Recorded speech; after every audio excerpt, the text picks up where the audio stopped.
Hello, today I'm going to be making a starter guide for Super Smash Bros. Melee, and I'm going to be basically making a tier list of who you should start out with. It's going to be pretty cut and dry, nothing too controversial, I think, in my opinion, but if you're new, I feel like this is really important, so let's get started. Alright, first tier is going to be good to start. Alright, well, if you're new, try out many characters and get an idea of what feels fun. Not necessarily what nets you wins or, who you beat your friends with or people in a tournament setting. It's just recommended to find a good balance. Starting out with a bad character you really like may discourage you at any point playing, so maybe stray away from that, and this is a good list to, In my opinion, there's an answer to who you should start out playing, but there's quite a few, like many other fighting games. There's like a culture in Melee's characters, the lovers and haters of particular characters. I don't think that's super important, but it's kind of stemmed in with this. I'm definitely making picks that are definitely for your sake. They're pretty much acceptable picks, and I'll also explain why they wouldn't be when it comes to that. So I'm going to first start off with 3 characters. Falcon. We got Marth, and we have Sheik. And these are unordered, by the way. So these characters have a pretty similar archetype of having both heavy and strong neutral games and punish games. Neutral being the time in between matches. So your options of how to get in and how to hit your opponent and how to avoid your opponent, and punish game being, what you do after you hit your opponent, like what happens next. The 3 of them have really important tools for success, and in my opinion, they're pretty easy characters to toy around with. The least difficult choice definitely being Sheik. Sheik is so good against most of the cast and can be played both patient and aggressive, and with a lot of different playstyles, so she's pretty versatile.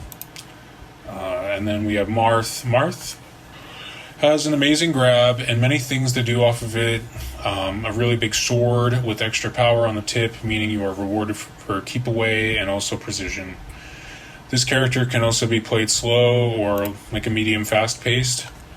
Marth is a problem character for so many people, which also means it'll be hard at first because everyone gets serious when the blue guy's on the stage. Get try-hard mode. And we have Falcon. Falcon is the fastest character on the ground. If you can get past the initial hurdle of that, you have one of the most fundamental characters to learning the game. Master of neutral and punish.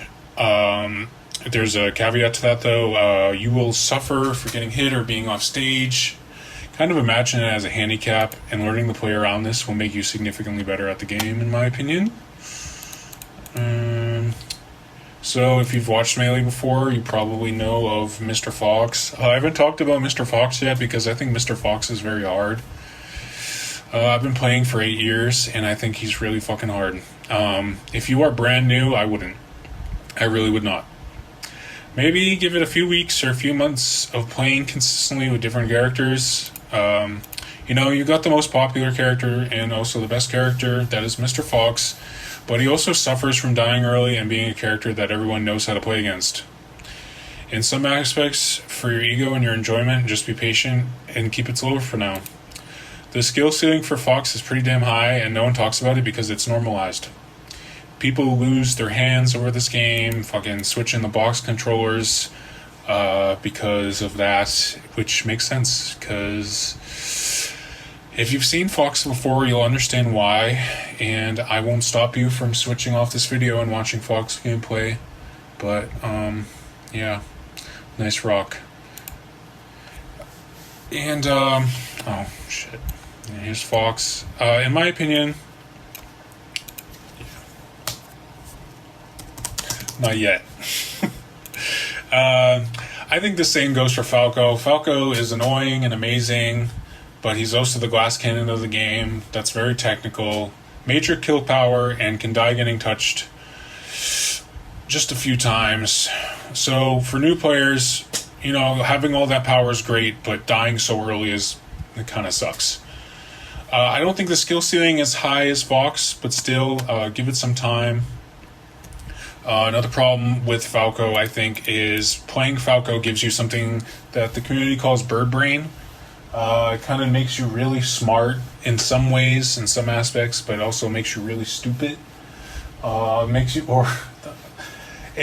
makes you have some really incorrect decision-making skills and stuff like that. And other good characters. There's not much to say about Peach. Call this character. We float. Peach probably would be the best character in the game if she was not slow and if she was not floaty. What that basically does is make her combo food and easy to kill. With this in mind, she has tactics that will make you think you are much better at the game than you actually are. Some patience definitely required once you get the hang of her, but there will always be Peach fans, and in my opinion, the first non-top tier of these 5. Peach, at the low level is also considered very easy because of how good she is, aside from the fact that she's slow and gets hit like a truck. Alright, and floaty, we also have Jigglypuff. Yeah, Jigglypuff. Jigglypuff is a balloon, a bubble, and one of the most polarizing characters, too. It's not even just my opinion, it's everyone's fucking opinion. He'll have some fans, and mostly just some unreasonable haters. She has a risky move that is the earliest killing move, blah blah. She is one of the easiest characters to kill with the top tiers. If you like slow, patient gameplay, this character is definitely for you. Sits somewhere around top and high tier, and it really depends on the meta. The metagame kind of has her sometimes third best, and sometimes she's sitting in high tier with Peach. And honestly, that's where I wrap it up. Feel free to dabble in other characters, but this is coming from someone that's played for 8 years. I've never been super good, but I've beaten a lot of decent to good people, maybe a few high-level wins. And we'll do a quick list of others. I'll quickly go off why I don't think you should play them. So we have Ice Climbers. Ice Climbers, the difficulty of this character is pretty vague. She's pretty hard at the high level, and she has many different counters that are going to be hard for a new player to deal with. And we got Yoshi. Yoshi's just really hard. The skill ceiling for Yoshi is really hard. The tech is really difficult. Yoshi also has a few hard counters, so if you're new and you're playing against some of the top tiers, you're probably going to want to die. You're going to want to feel sad. You're going to feel sad. Pikachu's kind of bad, but still a high tier. Easy at the low level, I think, but really hard at medium and high level. And also has a few hard counters to some of the top tiers, especially Sheik and Falcon, and also kind of Fox. No one talks about that, though. And lastly, we can talk about Samus.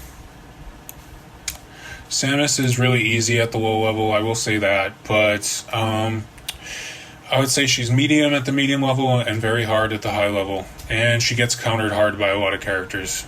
It's not that great. And if you've been hearing a lot about DK recently, DK is a mid-tier on the verge of being high tier. Easy at the low level, hard at medium, and very hard at high level. I just think that you gotta be talented to play this character. And if you're new, don't. Thanks.